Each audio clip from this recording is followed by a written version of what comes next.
So ভাই লোক কেমন আছো? তো আফটার লং ব্রেকের পরে আমি আবারও ফিরে এসেছি নতুন করে ভিডিও বানানোর জন্য। তো চলো আবার আজকে একটা নতুন ভিডিও বানানো যাক। তো আপনারা আমার হাতে অবশ্যই একটা দেখতে পাচ্ছেন একটা পেপার প্লেন। আমরা এরকমই একটা পেপার প্লেন বানাবো, কিন্তু একটু বড় সাইজের, যেটা আমাদের লেভেলের হবে। তো চলো আজকের ভিডিও শুরু করা যাক, কিন্তু তার আগে আপনারা অবশ্যই একটা লাইক করে দেবেন ভিডিওটাকে। তো দেখা হচ্ছে ভিডিওতে।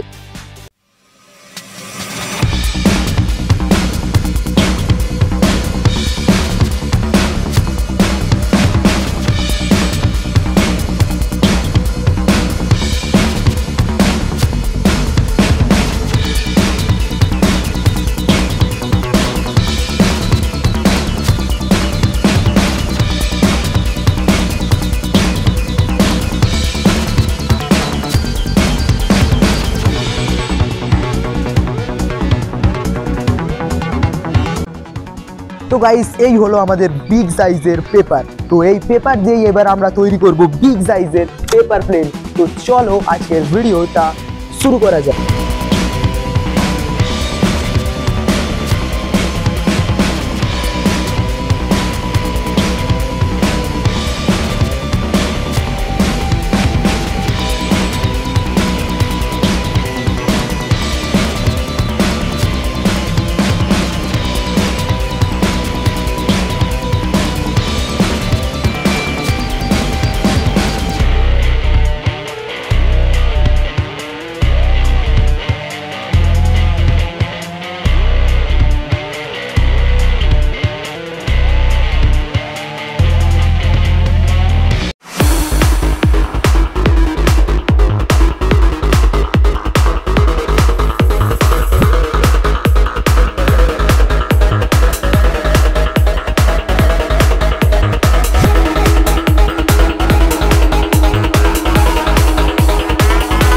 তো ভিডিওটা তোমাদের কেমন লাগলো আমাকে অবশ্যই কমেন্ট করে জানিও। তো ভালো লাগলে অবশ্যই একটা সাবস্ক্রাইব করে দিও। তো দেখা হচ্ছে নেক্সট ভিডিওতে কোনো নতুন এক্সপেরিমেন্টের সাথে।